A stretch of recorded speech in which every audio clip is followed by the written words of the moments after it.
Good morning students, good morning everyone. बच्चों जल्दी से क्लास ज्वाइन कीजिए, सभी बच्चे जल्दी जल्दी क्लास ज्वाइन कीजिए। तो बच्चों आज हम लोग क्या पढ़ेंगे?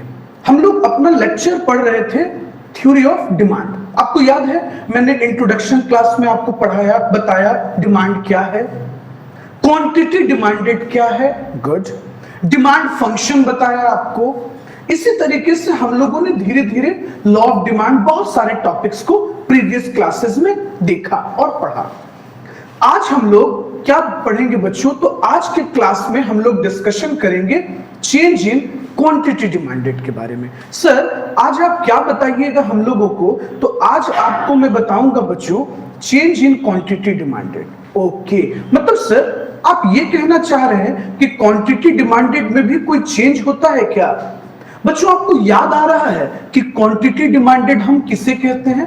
मैंने आपको बताया था क्वांटिटी डिमांडेड सिचुएशन जब कंज्यूमर किसी पर्टिकुलर कमोडिटी किसी स्पेसिफिक कमोडिटी किसी स्पेसिफिक प्राइस पर परचेज करता है। याद आ रहा है? हाँ जी सर, याद तो आ रहा है। अब देखिए बच्चों क्वांटिटी डिमांडेड में दो तरह के चेंज हो सकते हैं, या तो क्वांटिटी डिमांडेड बढ़ेगा या क्वांटिटी डिमांडेड घटेगा।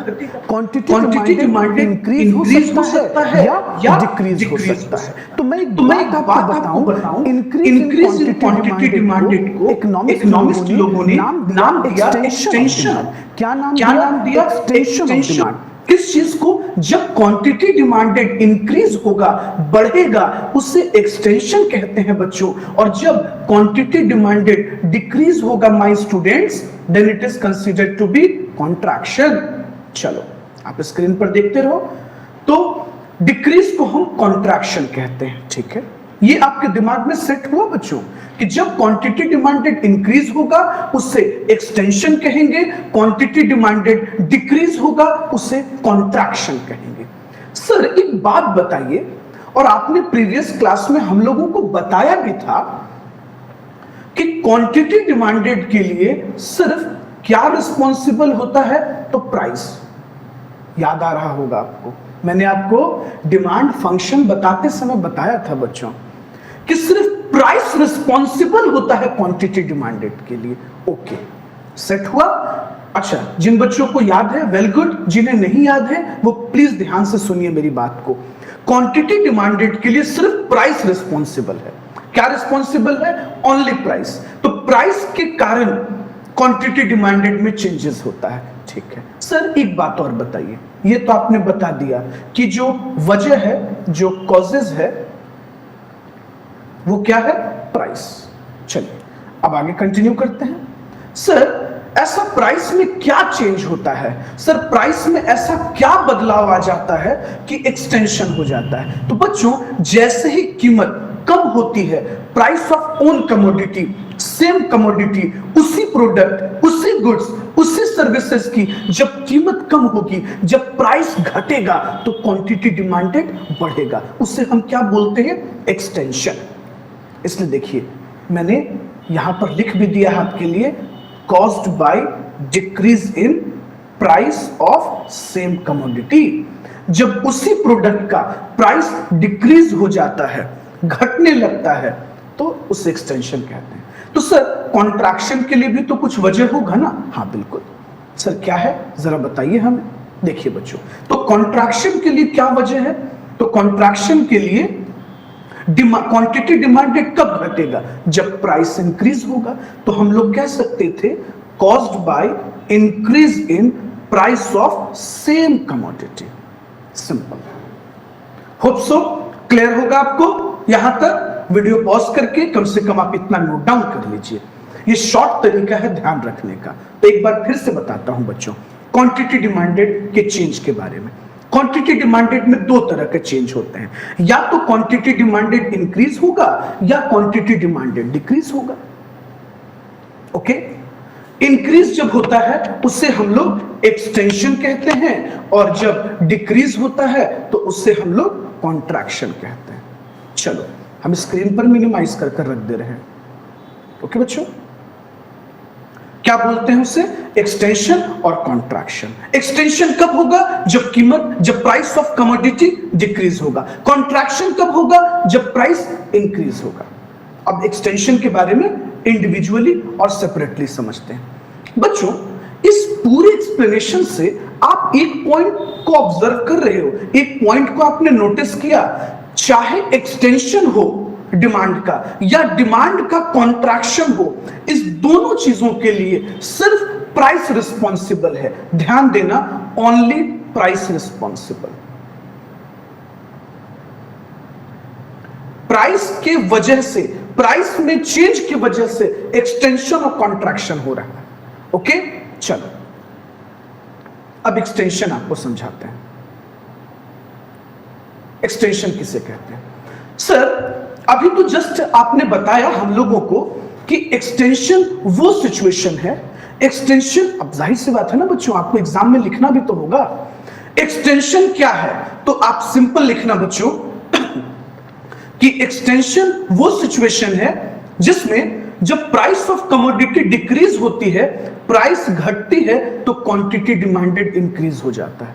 या आप ऐसे भी लिख सकते हो बच्चों, quantity demanded increases due to decrease in price. Price के घटने के कारण क्वांटिटी डिमांडेड बढ़ जाता है। इस सिचुएशन को हम क्या बोलते हैं? एक्सटेंशन। हमेशा याद रखिएगा बच्चों, डिमांड वर्ड मत यूज कीजिएगा। देखिए, मैं हाईलाइट कर रहा हूं, डिमांड वर्ड कभी नहीं लिखना है आपको। जब भी लिखना है तो क्या लिखना है? क्वांटिटी डिमांडेड लिखना है। और एक बात जरूर मेंशन कीजिएगा, अदर थिंग्स रिमेन कांस्टेंट। देखिए, मैंने रेड कलर से हाईलाइट कर दिया आपके लिए, other things remain constant. Sir, ये क्यों आप कह रहे हैं? बच्चों, मैंने आपको डिमांड फंक्शन में क्या बताया था कि डिमांड को चेंज करने के लिए बहुत चीजें जिम्मेदार होती हैं, बहुत चीजें रिस्पॉन्सिबल होती हैं, जैसे price of commodity, price of related goods, taste and preference, future expected price, मैंने बताया था ना बच्चों, वगैरह वगैरह बहुत सारी चीजें बताई थी। तो बाकी हर एक फैक्टर कांस्टेंट होता है, सिर्फ प्राइस जिम्मेदार होता है एक्सटेंशन के लिए। वो भी किस तरह का? घटता हुआ प्राइस। प्राइस के घटने के कारण जब डिमांड बढ़ता है, उससे हम एक्सटेंशन कहते हैं। इसलिए हम ये बात लिखते हैं, अदर थिंग्स रिमेन कांस्टेंट। क्योंकि आप समझ तो गए हो, तो एग्जाम में लिखोगे कैसे, वो भी तो पता होना चाहिए। चलो, होप सो यहां तक कोई प्रॉब्लम नहीं होगा। सबको क्लियर है? सभी बच्चों को? Very good. अब देखिए, एक डायग्राम, एक टेबल से आपको बताना चाहते हैं कि आप एग्जाम में कैसे एक्सप्लेनेशन रखोगे एक्सटेंशन के बारे में। देखो, एक्सटेंशन क्या है? जाहिर सी बात है, आप सोच रहे होंगे कि सर एक्सटेंशन बता दीजिए। देखिए बच्चों, एक टेबल को समझिएगा। प्राइस जब 5 रुपीज था, जब प्राइस 5 रुपीज था, तो कंज्यूमर 1 यूनिट कंज्यूम कर रहे थे। जैसे ही प्राइस 5 से घटकर 2 हो गया, कंज्यूमर 6 यूनिट कंज्यूम करने लगे। आपने नोटिस किया, प्राइस के घटने के कारण क्वांटिटी डिमांडेड बढ़ गया, मतलब fall in price, rise in quantity demanded. इस सिचुएशन को हम क्या बोलते हैं? एक्सटेंशन बोलते हैं। कोई दिक्कत? अच्छा, अब सवाल यह है कि सर एक्सटेंशन हो या कॉन्ट्रैक्शन हो, इस दोनों सिचुएशन में डिमांड कर्व में किस तरीके का चेंजेस आएगा, ये बताइए। क्या वो अपने जगह को शिफ्ट करेंगे? नो बच्चों, एक्सटेंशन हो या कॉन्ट्रैक्शन हो, डिमांड में सिर्फ मूवमेंट होता है। डिमांड कर्व में आ जाइए, मैं पहले आपको ये बात समझा देता हूं। देखो बच्चों, ये जो आप अभी टॉपिक देखे, चेंज इन क्वांटिटी डिमांड, देखिए प्राइस तो रिस्पॉन्सिबल होगा ही, साथ में डिमांड कर्व में सिर्फ मूवमेंट होगा। क्या होगा शशांक जी? डिमांड कर्व में सिर्फ मूवमेंट होगा। तो सर कैसा मूवमेंट होगा? एक्सटेंशन में तो अलग होगा, कॉन्ट्रैक्शन में भी अलग होगा। एक तो हो नहीं सकता है सर। हां, मैं एग्री हूं आपके साथ। कैसे एक हो सकता है? सिचुएशन अलग है। तो वेट कीजिए, इस पर भी बात करेंगे। अब जरा डायग्राम देखो शशांक, ध्यान से, ठीक है? चलो थोड़ा जूम कर देते हैं।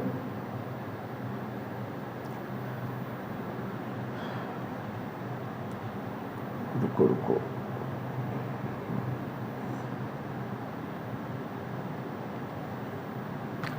देखो जब प्राइस 5 रुपीज था तो लोग कितना यूनिट ले रहे थे? 1 यूनिट।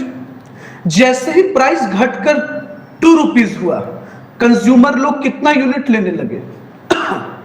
6। गुड। अब ये बताओ क्वांटिटी डिमांडेड बढ़ा? हाँ सर, बिल्कुल बढ़ा। तो डिमांड कर्व पहले इस पॉइंट पर था, स्क्रीन को ध्यान से देखो, मैंने रेड कलर से सर्कल किया है। बाद में डिमांड कर्व उस पॉइंट से देखिए शिफ्ट कर गया, वहां से घसक गया और इस पॉइंट पर पहुंच गया।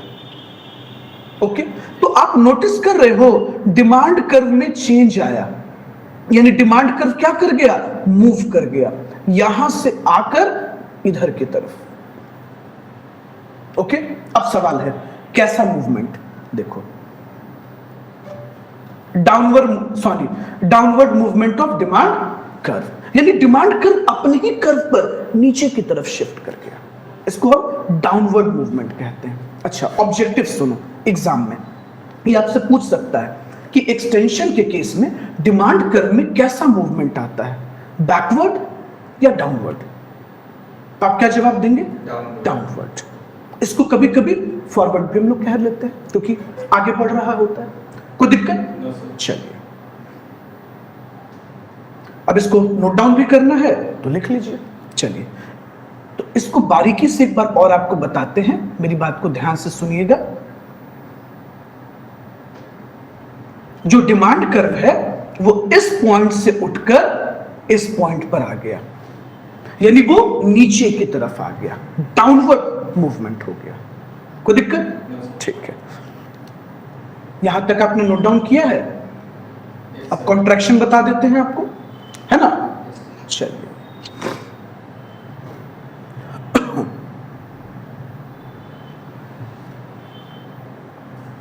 चलो सर, कॉन्ट्रैक्शन ऑफ डिमांड का मतलब क्या हुआ? बच्चों, डिमांड का कम हो जाना।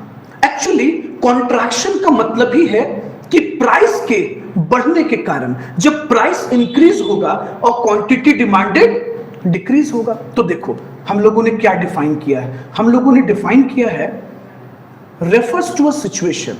कॉन्ट्रैक्शन ऑफ डिमांड क्या है शशांक? एक सिचुएशन है as price of commodity increases. Harsh ध्यान से देखिए, तो प्राइस ऑफ कमोडिटी जब इंक्रीज होगा तो क्वांटिटी डिमांडेड क्या होगा? डिक्रीज हो जाएगा।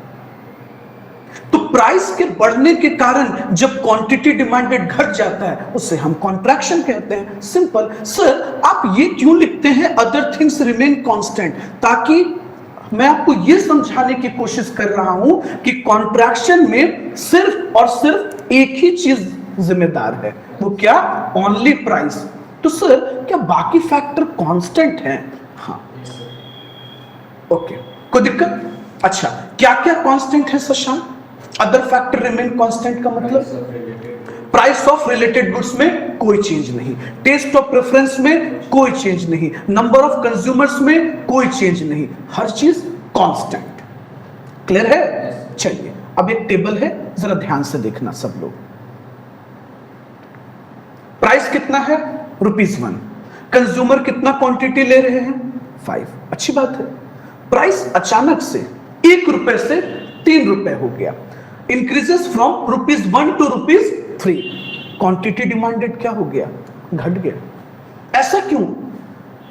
ऐसा क्यों हुआ? क्योंकि बहुत सारे कंज्यूमर्स प्राइस बढ़ने के कारण वो डिमांड को क्या करते हैं? क्वांटिटी डिमांडेड को डिक्रीज करते हैं। तो देखो डिस्क्रिप्शन में हमने क्या लिखा है, राइज इन प्राइस, प्राइस बढ़ेगा, क्वांटिटी डिमांडेड डिक्रीज कर जाएगा, फॉल कर जाएगा। कोई दिक्कत? चलो, अब एग्जाम में हम लोग एक डायग्राम से बता देंगे। अब जरा इस डायग्राम को भी आपको समझा देते हैं। ये देखिए, मान लीजिए पहले प्राइस 1 था, कंज्यूमर कितना क्वांटिटी ले रहे थे? 5। प्राइस जैसे 1 से बढ़कर 3 हो गया, कंज्यूमर ने अपने क्वांटिटी डिमांडेड को 5 यूनिट से 2 यूनिट कर दिया। तो आप नोटिस करो जो डिमांड कर्व है वो यहां से उठकर इधर शिफ्ट कर गया, सॉरी मूव कर गया। तो डिमांड कर्व में कैसा मूवमेंट ऑब्जर्व किया हम लोगों ने? बैकवर्ड मूवमेंट, है ना? कैसे ऑब्जर्व किया? Backward movement. इसी को अपवर्ड मूवमेंट भी कहते हैं।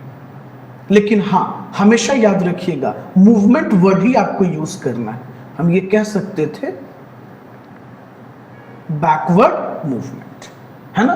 तो एक्सटेंशन के केस में फॉरवर्ड मूवमेंट होता है और कॉन्ट्रैक्शन के केस में बैकवर्ड मूवमेंट होता है। कैसे? आप जरा डायग्राम को ऑब्जर्व कीजिए। देखिए, मैंने डॉटेड लाइन से इसको आपको हाईलाइट कर रहे हैं। डिमांड जो है इस पॉइंट से उठकर इस पॉइंट पर पहुंच गया, मतलब वो बैकवर्ड चला गया। बैकवर्ड मूवमेंट ऑफ डिमांड कर। ये सब पॉइंट याद रखिएगा, ऑब्जेक्टिव में आपको बहुत हेल्प करेगा।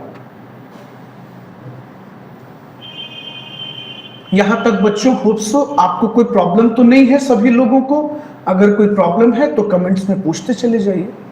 तो एक बार हम मिनिमाइज कर देते हैं स्क्रीन को, आप लोग नोट डाउन कर लीजिए। लीजिए, हमने एंटायर कॉन्ट्रैक्शन को मिनिमाइज कर दिया।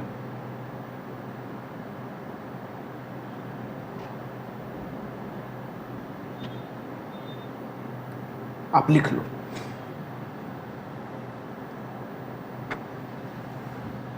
ठीक है?